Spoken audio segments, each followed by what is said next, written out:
Lahat ng mga bata at sanggol ay biglang nawala at milyon-milyong tao sa iba't ibang dako ng mundo ang biglang naglaho na parang bula. Nagkagulo ang karamihan, marami ang umiiyak, marami ang nagulat, namangha at nagtaka sa pangyayari. At kabi-kabila din ang aksidente sa lahat ng dako dahil sa isang kaganapan. Ito ang pangyayari sa end time na pwedeng ngayon, mamaya, bukas o sa mga susunod na araw, linggo, buwan o taon ay biglang mangyayari. Ang tanong, handa ka na ba?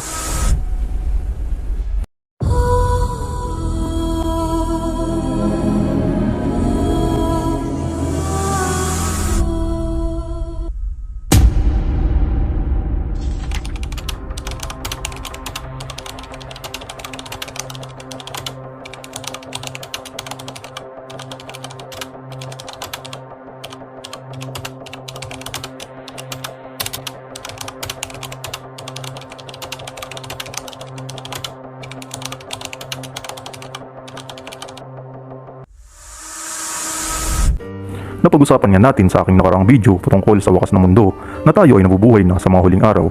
Kaya anumang oras, pwede mangyari ang rapture. Marahil may ilan sa inyo na hindi naniniwala dito. Meron din naman na walang ideya patungkol dito. At marami din ang naniniwala pero may pagkakaiba-iba sa view patungkol dito. Kaya sa video na ito, sasagutin natin ang iba't ibang katanungan patungkol sa rapture. Ano ba ang rapture? Totoo ba ito? Papaano at kailan ito mangyayari? Dapat ba itong katakutan? Bakit kailangan itong paghandaan? Hayaan nating ang Biblia mismo ang sumagot sa mga katanungang iyan. Ano ba ang sinasabi ng Biblia patungkol sa rapture? Totoo ba ito? Ang totoo niyan mga kapatid, ang word mismo na rapture ay hindi binanggit sa Biblia. Pero ang Biblia ay nagsalita patungkol dito. Sa paanong paraan? Ang salitang rapture ay mula sa salitang Griego na harpazo, na ang ibig sabihin sa Ingles ay snatch away or caught up. Sa Tagalog naman ay pag-agaw o pagkuha. Then we which are alive and remain shall be caught up together with them in the clouds to meet the Lord in the air, and so shall we ever be with the Lord. Kung magkagayon tayong nangabubuhay na nangatitira, ay aagawing kasama nila sa mga alapaap upang salubungin ang Panginoon sa hangin, at sa ganito'y sa Panginoon tayo magpakailanman. So meaning, tayong mga nabubuhay sa panahong iyon at mga tunay na tagasunod ni Jesus ay irarapture, o yung church ay harpazo, caught up, o aagawin ng Diyos sa kanyang itinakdang panahon upang salubungin si Jesus sa alapaap. Ang tanong, paano naman yung mga ninuno at mga kamag-anak natin na pumanaw na? Ngunit hindi namin ibig na kayo'y di makaalam, mga kapatid, tungkol sa nangatutulog. Yung word na nangatutulog ay patungkol sa mga pumanaw na. Upang kayo'y huwag mga lumbay na gaya ng mga iba na walang pag-asa. Sapagkat kung tayo'y nagsisisampalatayang si Jesus ay namatay at nabuhay na maguli, ay gayon din naman ang nangatutulog kay Jesus ay dadalhin ng Diyos na kasama niya. Sapagkat ito'y sinasabi namin sa inyo sa salita ng Panginoon, na tayong nangabubuhay na nangatitira hanggang sa pagparito ng Panginoon ay hindi tayo mga uuna sa anumang paraan sa nangatutulog. Sapagkat ang Panginoon din ang bababang mula sa langit na may isang sigaw, may tinig ng arkanghel at may pakakak ng Diyos, at ang nangamatay kay Kristo ay unang mga bubuhay na maguli. Ibig sabihin lamang nito mga kapatid na hindi lamang lahat ng nadat ng buhay ng Diyos na nagtatapat sa Kanya ang irarapture, kundi pati na ang lahat ng pumanaw na tumanggap sa Panginoong Jesus bilang Panginoon at tagapagligtas, at buong buhay nila ay namuhay ng tapat sa Panginoon. So wala po tayong dapat ipag-alala. Abutan man tayo ng kamatayang pisikal, kung tayo ay namuhay ng ayon sa kalooban ng Diyos, magkakasama nating sasalubungin si Jesus sa alapaap sa araw na iyon. Marahil napapaisip ang ilan sa inyo, paano kaya ito mangyayari? Basahin natin ang detalye. Narito, sinasaysay ko sa inyo ang isang hiwaga. Hindi tayong lahat ay mga tutulog, ngunit tayong lahat ay babaguhin. Ibig sabihin nito kapatid, na hindi lahat ng tao ay makakaranas ng kamatayang pisikal, dahil pagdating ng rapture, hindi na tayo mamamatay kundi babaguhin lamang tayo ng Diyos. So napakapalad po pala ng mga taong buhay pa at abutan ng rapture dahil never nila mararanasan ang kamatayang pisikal tulad ni Enoch at Elijah. Anong pagbabago kaya ang gagawin sa atin ng Diyos? Ituloy po natin ang pagbasa sa verse 52 and 53. Sa isang sandali, sa isang kisap mata, sa huling pagtunog ng pakakak, sapagkat tutunog ang pakakak at ang mga patay ay mga bubuhay na maguli na walang kasiraan at tayo'y babaguhin. Sapagkat kinakailangan na itong may kasiraan ay magbihis ng walang kasiraan at itong may kamatayan ay magbihis ng walang kamatayan. So ang mga patay ay mga bubuhay muli at bibigyan ng katawang walang kasiraan o walang kamatayan, at tayong Mga buhay ay hindi na kailangan mamatay pa dahil babaguhin lamang ng Diyos ang katawan nating may kamatayan at papalitan niya ito ng katawang walang kamatayan. Ito yung tinatawag na eternal body or glorified body. At ang mga bagay na ito ay mangyayari ng sobrang bilis, as in sobrang bilis. Isipin mo kung gaano kabilis ang isang kisap mata. As in split seconds lang. Ang rapture ay hindi isang mahabang proseso, mangyayari ito ng sobrang bilis pero syempre dahil sa pangyayaring iyon na biglang pagkawala ng milyong tao, siguradong magkakaroon ng matinding kaguluhan at dalamhati sa buong mundo. Bakit? Dahil marami ang may iwan. Hindi nila namamalayan ang nangyayari hanggang sa dumating ang baha at tinangay silang lahat. Gayon din ang mangyayari sa pagdating ng anak ng tao. Sa panahong iyon ay may dalawang lalaking nagtatrabaho sa bukid, kukunin ang isa at iiwan ang ikalawa. May dalawang babaeng nagtatrabaho sa gilingan, kukunin ang isa at iiwan ang ikalawa. Kaya't maging handa kayo dahil hindi ninyo alam kung kailan darating ang inyong Panginoon. Just try to imagine this mga kapatid, yung mga magulang na may iwan, na biglang nawala ang kanilang mga anak, ni walang ideya kung ano ang nangyari.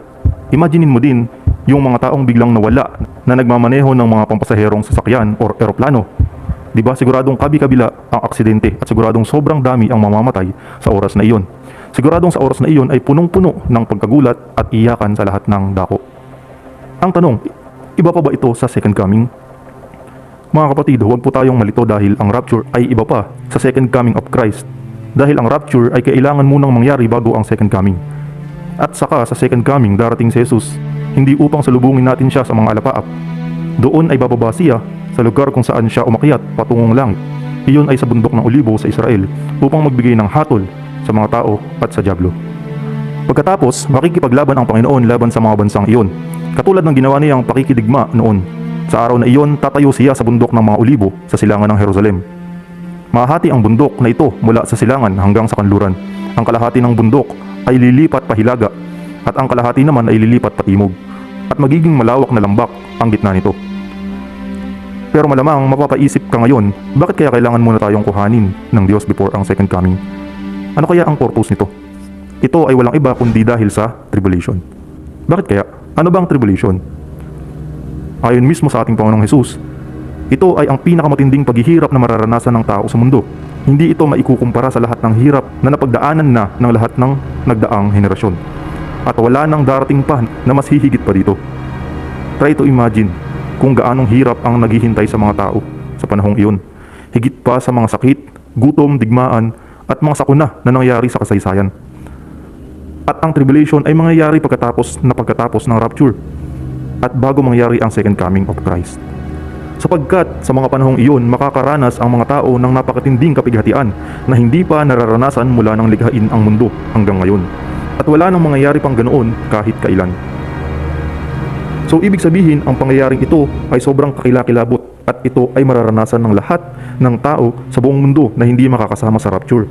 At kabilang na dito ang bansang Israel. Dahil alam naman natin na sila mismo na bansang pinili ng Diyos ang hindi kumilala sa Panginoong Hesus bilang Mesiyas.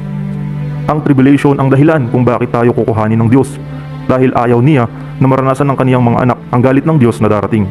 Dahil ito ay nakalaan lamang sa mga taong sumusuway sa Kanya at hindi gumaganap ng Kanyang banal na kalooban. Sapagkat hindi tayo itinalaga ng Diyos para sa kaparusahan, kundi para sa pagtatamo ng kaligtasan sa pamamagitan ng ating Panginoong Hesukristo. Namatay siya para sa atin para kahit buhay pa tayo o patay na, sa pagbabalik niya ay mabuhay tayo sa piling niya. So ito ang sagot sa katanungan kung dapat ba natin itong katakutan. Malinaw mga kapatid ang plano ng Diyos para sa kaniyang mga anak na tayo ay kanyang ililigtas bago pa man mangyari ang kalagim-lagim na tribulation.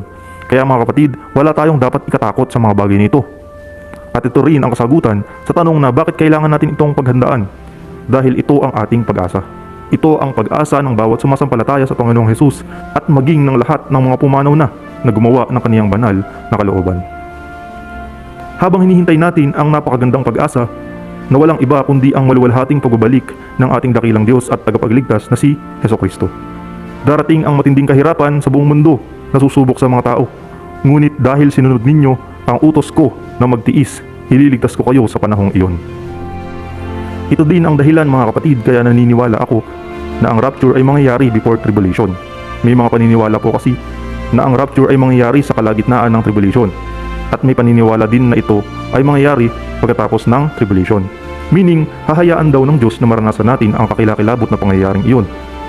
Pero bilang nakakakilala sa Diyos, alam natin na hindi niya tayo hahayaan dahil ang Diyos na ating sinasamba ay makatarungang Diyos. Alalahanin natin na siya rin ang Diyos na nagligtas kay Noe at sa pamilya nito mula sa bahang gunaw, at kay Lot at sa pamilya nito noong gunawin ng Diyos ang Sodoma at Gomora sa pamamagitan ng pagpapaulan ng apoy. Kaya naniniwala ako na ang rapture ay may purpose. Ito ay upang iligtas tayo ng Diyos sa galit na darating, dahil ang galit ng Diyos na ito ay nakalaan lamang sa mga taong hindi kumilala sa Kanya at hindi sumunod sa Kanyang banal na kalooban. Sapagkat sila rin ang nangagbalita tungkol sa amin kung paanong nakakapasok kami sa inyo at kung paanong nangagbalik kayo sa Diyos mula sa mga Diyos-Diyosan, upang maglingkod sa Diyos na buhay at tunay, at upang hintayin ang Kanyang anak na mula sa langit, na Kaniyang ibinangon sa mga patay, si Jesus nga, na nagligtas sa atin mula sa galit na darating. Ito ang pangako ng Diyos. Napakapalad mo kapatid, napakapalad natin dahil ipinaalam ito sa atin ng Diyos. Dahil dito ay mayroon tayong kapayapaan at wala tayong dapat ikatakot dahil malinaw ang plano niya sa atin na hindi tayo nakalaan sa Kaniyang galit. Marahil may ilan sa inyo na walang ideya sa mga pagkakasunod-sunod ng pangyayari sa end time. Kaya medyo malilito ang ilan sa inyo sa aking mga sinasabi. Kaya para maging mas malinaw, ilalagay ko po sa description ang link ng video about sa pagkakasunod-sunod ng mga major events sa end time, mula sa present time hanggang new heaven and new earth. Tandaan po natin mga kapatid na ang mga bagay na ito ay ipinaalam sa atin ng Diyos hindi upang tayo ay matakot, kundi upang tayo ay maging handa sa Kanyang pagbabalik, dahil hindi natin alam kung kailan ito mangyayari. Mga kapatid, hindi ko na kailangang isulat sa inyo kung kailan mangyayari ang mga bagay na ito, dahil alam na ninyo na ang pagbabalik ng Panginoon ay katulad ng pagdating ng isang magnanakaw sa gabi. Tandaan ninyo ito, kung alam ng isang tao kung anong oras sa gabi darating ang magnanakaw, magbabantay siya at hindi niya hahayaang pasukin ng magnanakaw ang kanyang bahay. Kaya maging handa rin kayo, dahil ako na anak ng tao ay darating sa oras na hindi ninyo inaasahan. Ito ang dapat nating gawin mga kapatid. Ito ang nais ng Diyos, na tayo ay maging handa sa Kanyang pagdating. Sa papaanong paraan? Una, kung ikaw ay hindi pa tumanggap sa Panginoong Hesus, ito ang una mong dapat gawin. Tanggapin mo siya bilang Panginoon at tagapagligtas sa pamamagitan ng bautismo. Kalawa, kung ikaw ay tumanggap na, dapat mamuhay tayo ng may kabanalan at gawin natin palagi ang Kanyang banal na kalooban. Nais ng Diyos na madatnan niya tayo na gumagawa ng kabutihan. Nais niya na maging karapat-dapat tayo sa pagtanggap ng gantimpala. Ito ay ang walang hanggang buhay na inilaan niya sa mga tapat niyang mga tagasunod. Ang rapture ay totoo mga kapatid. Ito ang ating pag-asa dahil si Jesus mismo ang nagsabi na paghahandaan niya tayo ng lugar na kalalagyan natin sa langit, at pagkatapos nito, siya ay babalik upang tayo ay dalhin niya kung saan siya naroon. Sinabi ni Jesus sa kanila, huwag kayong magbagabag, magtiwala kayo sa Diyos at magtiwala rin kayo sa akin. Sa tahanan ng aking Ama ay maraming silid. Pupunta ako roon para ipaghanda kayo ng lugar. Hindi ko ito sasabihin kung hindi ito totoo. Kapag naroon na ako at naipaghandaan na kayo ng lugar, babalik ako at isasama kayo upang kung nasaan ako ay naroon din kayo. Magalak ka kapatid, dahil ang Diyos mismo ay pinaghahandaan ang araw na iyon para sa atin. Ito ang rapture. Ito ay para sa Kanyang mga tunay na anak.